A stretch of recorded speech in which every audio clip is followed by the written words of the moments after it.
man wakes up in the morning. He pours his coffee and sits at the kitchen table, the same table he sat at for 40 years. The house is quiet. He turns on the television, not because he wants to watch anything in particular, but because the sound makes the house feel less empty. Around noon, he walks to the mailbox, not because he's expecting anything important in the mail, because it's the only reason to step outside. Later that afternoon, he might call one of his children, not because he has anything wrong, not because he needs help, but simply because he wants to hear another human voice. When the call ends, the house goes quiet again. And this happens again the next day, and the next day, and the day after that. If you've ever encountered an older person that lives alone, they like to talk oftentimes because, like this little story, they might not have that opportunity. Their family's too busy. There's so much going on. Their spouse is deceased now, and they're craving that interaction with people. When my older two kids were little, so Abby was in a stroller, so they were, I don't know, like 1 years old and five, 2 and 6. Yeah, they're 4 years apart. Something like that. I'd walk around the neighborhood. We didn't know too many of our neighbors. I was so busy with the kids and everything we were doing. Um, but there was one man who came out of this house and would walk to the mailbox, and we'd chat with him. I could tell he probably had dementia because I've worked in that area and I'd just gotten used to I feel comfortable talking with older people. And of course, he was, interested in the kids and seeing them. And so multiple times we'd pass him and he'd come to the mailbox. And then because of this, I met his daughter, which is the woman that owned and lived in the house. And her dad was staying with them because of his dementia. And she said, "Yeah, he goes to the mailbox every day. He likes to do that." And it was kind of interesting that I made a connection with her because of my interactions with him. In fact, not long after that, her older daughter became a babysitter for us, and then her younger daughter wound up babysitting too because her kids were young teenagers at that time. So just thinking about the connections and people wanting to interact and connect with people, and that kind of feeling of loneliness. Um, my dad would run out the house at times and run to the neighbors, and I know he loved being around people. And I just think about what were some of the reasons, the motivations for that. He loved when the family all got together and we had time together. And I know when COVID happened, it must have been extremely lonely because despite his dementia and Parkinson's, him and my mom lived in a vibrant community. They participated in all kinds of activities and they stopped all of that, as most communities did. And they were in a house. They weren't even in a center, like an independent living center. They lived in a house, a 55 plus community, but COVID shut all that down. And that was very isolating for so many people to just all of a sudden not be able to interact and connect with people. And it had a detrimental effect on a lot of people's physical health and their mental health as well. Well, hello, this is Don, And this is Gina with Focused Healthy Family. and this is podcast number 217. And today we're talking about alone, loneliness, and aging. And, I was did some research on this beforehand, and it really is striking. They're talking about, well, first it starts out by saying being alone is different than being lonely, Yes. and how we we don't anticipate what what seniors really are going through when it comes to um well like we read in the story, being in a house and being quiet and wanting somebody to talk to for the loneliness of it. And I think we also talked about the fact of going into a facility can help some of that. Yeah, and even people, some people are not real chatty, right? Some older men, some women too, but just wanting to hear human voices, like the story describes, you just having the television on, you walking outside because maybe you'll see a neighbor and just those little connections. Because even for some people who are not real social, they're not real outgoing, they're not the kind of person that's always talking to people, but we often underestimate the value of just some human interaction and human connection.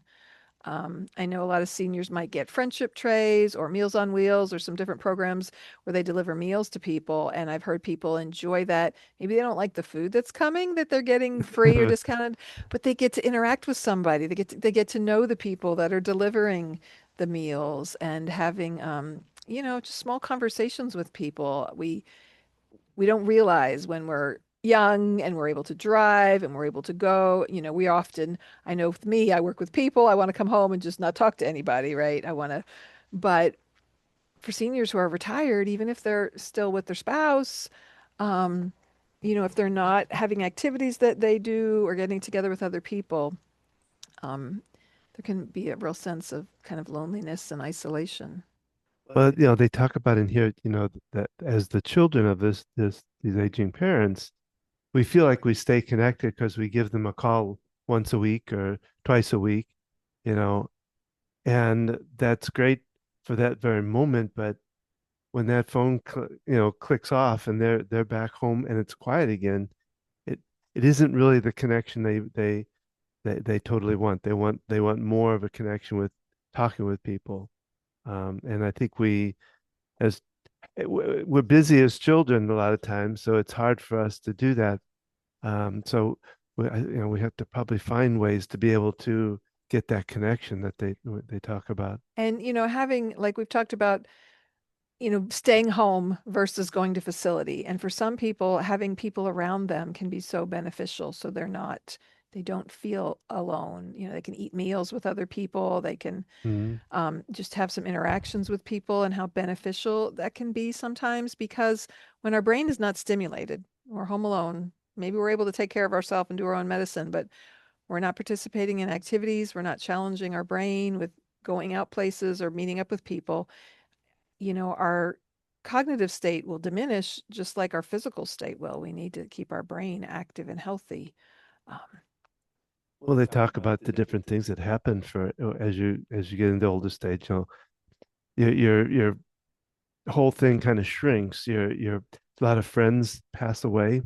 If you're lucky enough to stay, you end up losing a lot of the people around you. Your ability to drive is either minimized or gone altogether.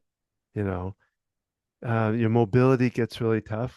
I know at the age I'm at, getting up and down sometimes can be a little achy. So I can imagine what it can be yeah, as you get older. I mean, I'm 56, you're 67, but we have a 17-year-old and she calls me to come upstairs to talk to her about something. She's like, Mom, I'm like, I'm coming. First, I got to get off the couch and then I got to climb the stairs. Well, and then they talk about, and this, something we think about retirement and getting out of work, that's good, but it can be detrimental at the same time. The number of people that I've worked with, and after I retired, I got injured, I got hurt, I fell, something happened. Years ago, I worked with a woman who was a waitress and she continued waiting tables till she was like 80. Um, and I want to say it was till after she retired that I don't know what happened, if she got sick or if she fell and broke something, but that she maintained that. But um, for some people, if they don't have hobbies and things, or maybe they retire and they do some partial work in the industry that they're in or something. Didn't you have a client years ago where he had some mild dementia and he owned the business and he would show up in the office even though he wasn't really working there? I'm having a memory, Don, of, and I might be mixing up more than I'm one trying to a think. memory of You're- some there's been clients I've worked with where yeah they still go in the office and they stand there and they talk because they were the owner and now their kids are running the business and they feel important, right? They're going even though they're not really contributing much, but I'm still going to work, and especially someone with dementia who thinks they're capable of things that they're not. Just that routine of going there and being in that environment. Um, Well, I mean, we had way back when I was in the dairy business, working selling dairy. The owner of one of the dairy companies I worked with, he was he was bright, always bright. Came in the office and literally died in his office because he knew he wasn't going to go home. He was going to finish up and stay in this job until he died, and that's exactly what he did. He died at his desk And was one he older morning. too? I remember Yeah, you telling. he was in he was I think he was 85 or 86 when he died, you know. But And that it, brought him pleasure to keep yeah, working. uh, And if some people don't have hobbies, and that's why, hobbies are so important, is we need activities we can engage in. And it's so helpful if your hobbies are not all physical or not all mental, because if something happens and you injure an arm, but you don't enjoy reading or you don't enjoy other things that don't require that physical component, then what are you left with? yeah. Well, and like with him, his intelligence. He kept going the whole time he was doing this. I don't ever remember him having any kind of dementia. Very, Okay. So you know, he was active and all the way up to functioning until till he died. You till he know, and died. so I don't think there's. I think that's one of the problems with the senior population is we don't engage in their wisdom, even if they retired, find some way to be able to get out the knowledge they have in whatever industry they're Right. in To and really things like that. honor our seniors Yeah. and um to appreciate their long history and the life that they've lived and information that they've shared. In working in senior care, and I get people my age and even older that are caring for their parents, and they get frustrated with them. They see the issues, the problems, but Mm. what about the person that they are? What about, with my dad, we had his book my mom had put together with pictures of the different woodworking projects he had done. And so whenever we met a new person, when he went to a new rehab facility, when we had this book and we could show it to the caregivers, and it was like, it had Got him pictures of started. Yeah. all the things, and he could talk about that even though, with the dementia, but even though he couldn't do those projects anymore, having those pictures, talking about it, you know, if you've got living parents or grandparents, and having your younger generation get involved, and just asking them to share stories about their growing up or the jobs they've held or some different things in their life. We can learn a lot and things we didn't know. And they really enjoy that being able to share that knowledge, that information, even if we don't agree with maybe things they're going to be sharing or whatever. Um, but recognizing them, and the value they have, because when people do begin to develop dementia and have other problems, we I've seen adults, talk down to their parents. Mhm. Um, and yeah, they might brain, if they have significant dementia, might be functioning like a 5-year-old or whatever. They're still an adult and they know that and they still deserve that respect. And, we talk about this all the time, Don. How we communicate makes such a difference. And I know the work I've done as an occupational therapist, especially if I'm on a memory care unit, I like to know about the person, even with them when I work places just as needed and I'm going to see a therapist person. We're going to do a 40-minute therapy session. I may never see him again, but, tell me where you're from. I always start there because I've lived multiple places. And so, oh, you live in Canton? Well, I lived in Canton too. Or, I can connect with them on different levels from moving around, finding out what they did for a living.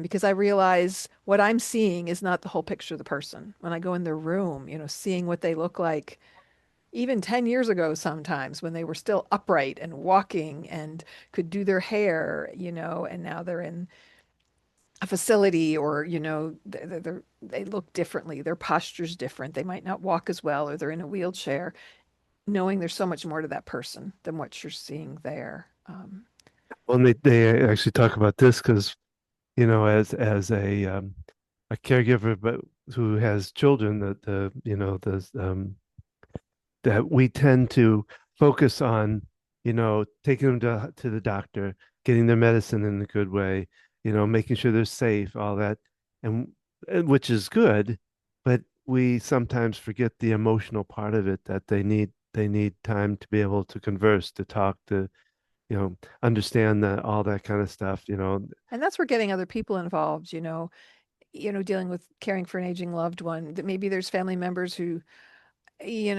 can't help her for whatever reason, but they can call them on the phone and let them talk to them. If you're busy, you're the one involved in doing the medicine and taking them to appointments. It's exhausting, right? So you don't have a lot of time, and so you don't always have that time to just visit and enjoy them. I mean, definitely try to make time when that's what you're getting to do. But looking for other sources. Sometimes, friends that you have would be willing to go visit your parent or Mm, other connections.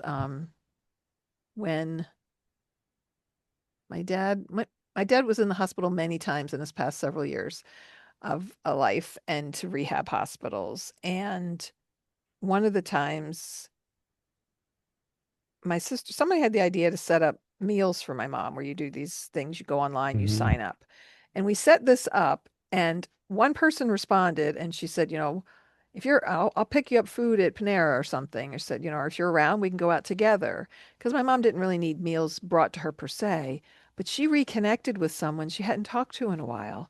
And she got to go with a friend. She'd been going back and forth to the hospital with my dad, and she got to go meet up with her. I think she might have even, I don't know if she picked her up and drove her, and they went out to eat together and they just had some time to sit and talk.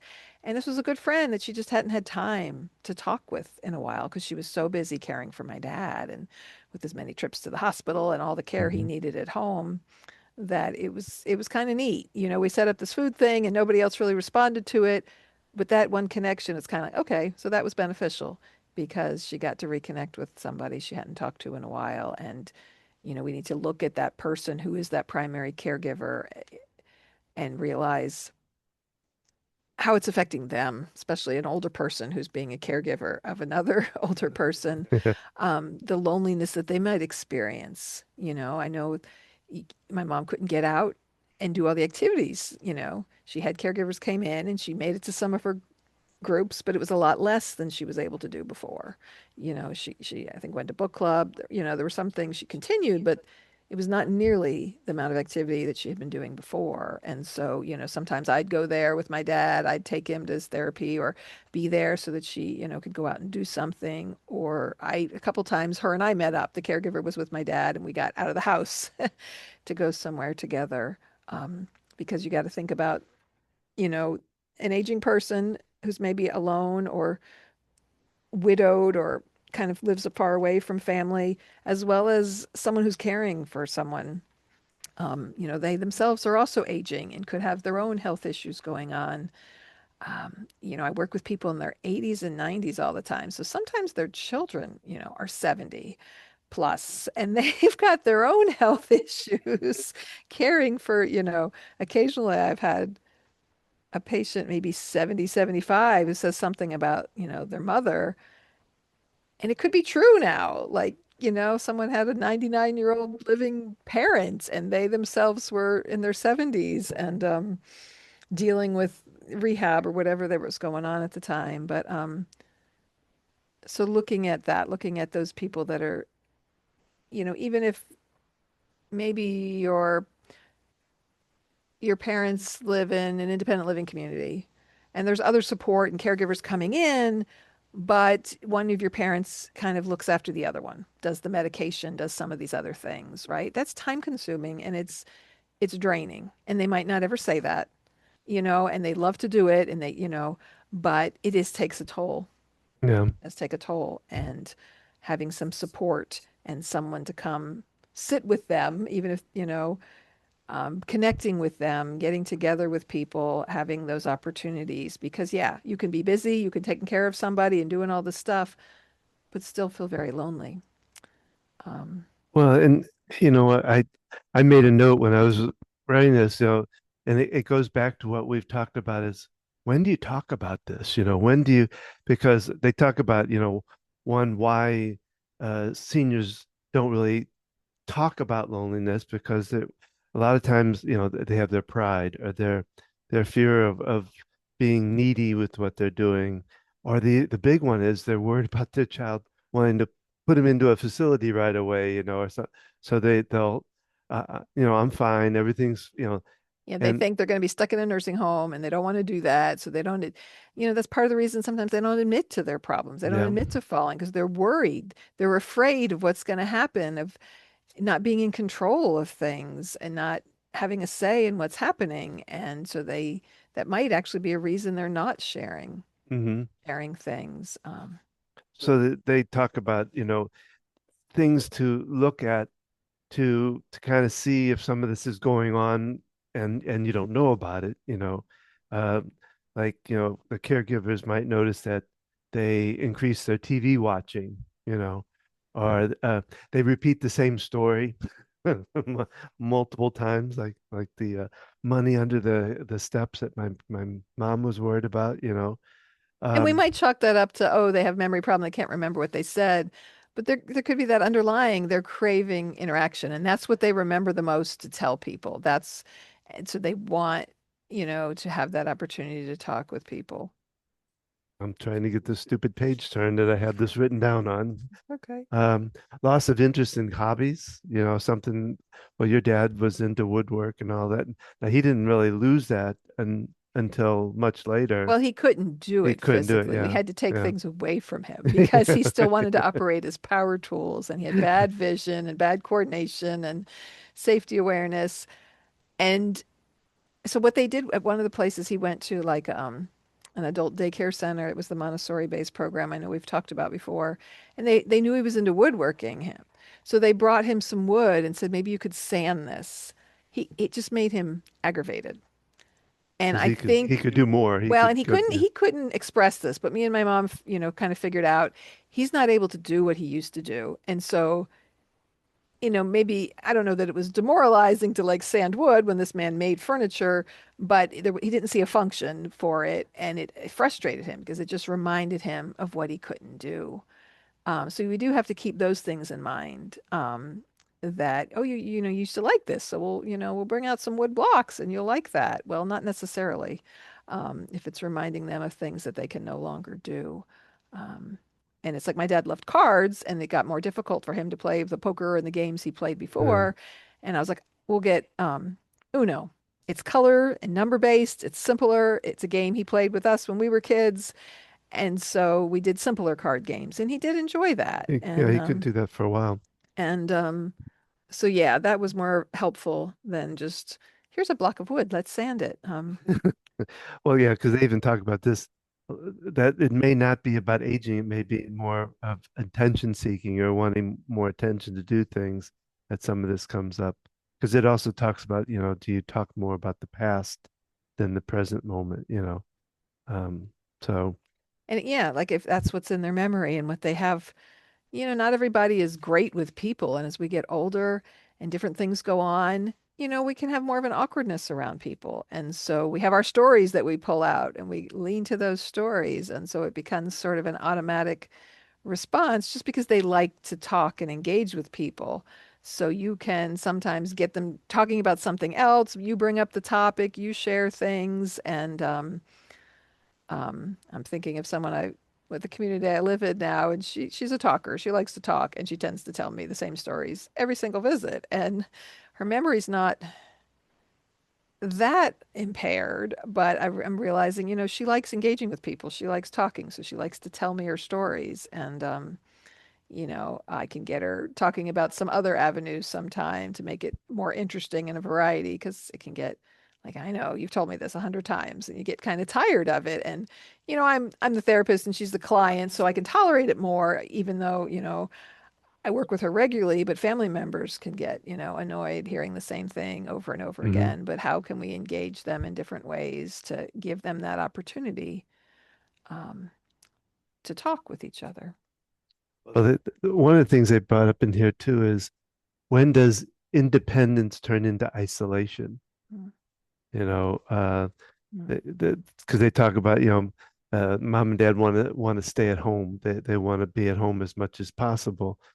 But what point does it turn into when they're home and like we talked about that story, same stuff over and over? Is is it better for them to move into a facility or move to a different kind of community that has more interaction and things like that? And I think that answer is very different for different people. Yeah. Some people, as they age, they're kind of happy with the quiet. I, the independent living community I work at, some people used to do a lot of activities, but now they're getting older. They're 85, 90, and they're doing less and they're okay with it. So you have it's you have to kind of watch. Is it affecting how they're functioning, or are they just really happy to stay put a little more and nap a little more and rest a little more? So there's a fine line you have to watch that it's okay to get older and want to sleep in a little later and take naps and not do as many activities. But are they isolating? Are they, depressed and not getting out of bed, therefore getting weaker, higher risk of falling, versus they just want to do a little less, and that's okay. I know I'm ready to do less. I don't that may haunt me at some point, but Well, when we have a whole lot going on, right? yeah. Yeah, overwhelming in that. And so, yeah, people kind of have earned that right. Um, and that's, yeah, working in therapy and that kind of is so much fun for me because it can be so varied in a variety of things that I do with people. Before I forget, this came up as we were talking about things, and I want to make sure we cover it. Um, so if it's your spouse that you're caring for because of their physical or mental, emotional health issues, there's going to be a loneliness in that person because they're now in the role of caregiver for their spouse. And so that changes the dynamic of that relationship. And I'm speaking a lot on personal experience here. Um, that it feels different. And I know with my mom, my dad progressed so much that it was not, yes, they were still married. They still loved each other. They did things they enjoyed together, but it really can change that dynamic. And now when you're caring for somebody, um, there could be a loneliness there because that person is not at the same capacity that they used to be at. And so it's a big change in the relationship. Um, and I know, like, my mom felt guilty over feeling relieved when my dad passed, but he didn't have good quality of life. He didn't know why he Yeah. was still alive. She hated to see him suffer like that and not be able to do the things he loved. She lost kind of him a long time ago of who he was. And he could no longer, really do much of anything that he enjoyed. But recognizing that we're always so focused on that person who fell and broke their hip or, the one with the Parkinson's or the Alzheimer's, but what about the other person caring for them? What about, especially when there's a couple, a relationship, and that person was their partner, and now that's different. Um, and just looking at that person and the loneliness that can happen with them, because I see it a lot. Um, my grandfather had a spot in his lung for years. It developed into lung cancer, which I believe is connected to my uncle, who was one of their youngest children, having ruptured aorta, dissecting aorta that they tried to repair, but he had brain damage. Anyways, so then he was sick with cancer. He wound up dying. And my grandmother, who had been in pretty good physical health, all of a sudden had cancer all through her body. She'd been caring for him and he didn't need a lot of physical help, but just, and then look, seeing her son go downhill with his health. And all of a sudden, there's just cancer everywhere. And she didn't live too much longer. And she was like almost 86, something like that. So, accepting, um, I'm kind of going off on a different topic here, but I've seen that with, one caregiver is so busy taking care of the other one, and then something happens to them and their health, because you don't realize that gradually it's deteriorating on your health, when you're caring. It's just like being a parent, and it takes a lot out of you when you're caring for kids. Well, your kids typically, unless you have, obviously there's special circumstances or things that can happen, but they grow up and they get more independent and need your help in a different way, and it evolves and changes. Whereas, an aging loved one, it's going downhill. And you know, However, it ends they move in somewhere or, when they die, just the effect it can have on the other partner. Well, I think what I'd like to do is leave a question for our audience about, well, one, like they taught here, when's the last time you had a real conversation with your parents that isn't about medication, that isn't about going to a doctor or, those different things like that, versus one that just talks about them and their emotions or their whatever they're going through. So what I'd like to do is leave it up to our audience to think about that and leave us some comments on, you know, have you had that conversation and what was it like and how did it go? I don't know if you want to add into any of those that. Yeah, what I'm thinking is also just taking that time to just chat about old times.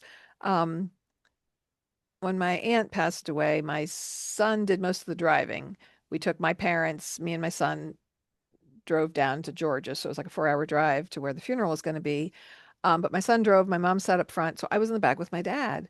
And we talked about jobs he did. And I'd be like, okay, I remember you did this, Dad. And when was that? And he just told me all these old stories because, his long-term memory was really good for a while. And, just telling me stories about when him and mom met and things he did when he was a kid. And it was kind of neat, a neat time to just, I didn't have anything else I could really do.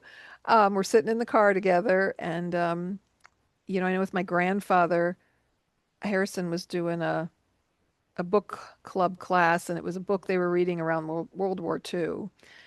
And so we interviewed, my grandpa, and I had never thought to do that. He was in World War II. He was drafted. He was in until the war was out in 45, and then he got out, and just even questions like, did you go to did you enlist or were you drafted? And I remember him saying, no way, I wasn't enlisting. They drafted me. Like I wasn't signing up for that. And then just his experience with the war and his opinions, because this was a book on Japanese encampments and stuff, and just getting his perspective on it. Even though we didn't agree with some of the things he said, just hearing it and, hearing his side of it and his story. And it was kind of a neat little learning experience for me and my son. And, realizing we don't always take the time to do that. Tell me about what things were like when you were a kid or your first pet or some different things like that. Because, yeah, because sometimes you can't just ask them, how are you feeling? How are your emotions? They don't want to talk about I'm that. fine. Everything's fine. Yeah. But making connections in other ways with them, tapping into their humanness. Well, I did that with my grandmother when this is before I was it moved out. I guess I was still in college when she lived with us for a while. And I would do the same. I wouldn't ask just how are you doing or whatever. I'd specify it to a certain thing like, well, and I remember one time she one of my aunts or somebody talked to me about, you don't know that your grandmother was good with a gun, you know. And so I she was sitting down at the table or something, and I sat down. I said, "So I heard you're really good with the gun." And she's like, and she kind of perked up a little bit. She goes, and of course she would never really admit it. She just kind of said, "Well, I could shoot a little bit, you know." Because And she was kind of a quiet woman, right? She yeah, wasn't one to yeah, talk and tell a long story, but you no, made a connection with but her. she, yeah. So she talked a little bit about it. She said, "Yeah, I could, I could shoot. We used to shoot stuff off a fence and things like that, and stuff." Uh, I didn't. I think I said something to her like I was picturing Annie Oakley or something like that, and she kind of laughed at that. So it is fun to, like I said, to get into what their beliefs are, what their thoughts are, what their feelings are, and get them to open up a little bit. It's kind of fun. Mhm. So So thank you for joining us here at Focused Healthy Family. We're glad you joined us for the podcast. If today's conversation has helped you, please make sure to mention, like, subscribe, and share this podcast with anyone you might think would benefit. If stress, panic, overwhelm become part of your daily routine, consider exploring Don's EFT Discovery Series.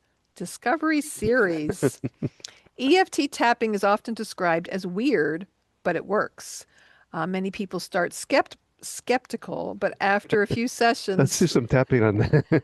they say, wow, look what EFT did for me. I worked today and then we was on a phone call with an old friend talking about colleges for my daughter. So I'm kind of talked out. Um, for wellness tips, caregiver resources, and more episodes, visit us at focusedhealthyfamily.com and focusedhealthyfamilypodcast.com. You connect with us on social media, Facebook at Focused Healthy Family, Instagram Focused Healthy Family 1, YouTube at Focused Healthy Family.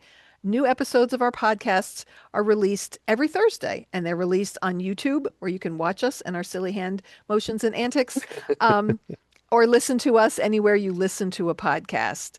Don is available to speak to organizations, caregiving groups, healthcare teams, and community groups about practicing ways to reduce stress and build resilience in caregiving environments. For information about booking Don to speak at your location, please reach out and schedule a presentation or a workshop. And remember, how you speak to your children and your loved ones today shapes their future and yours.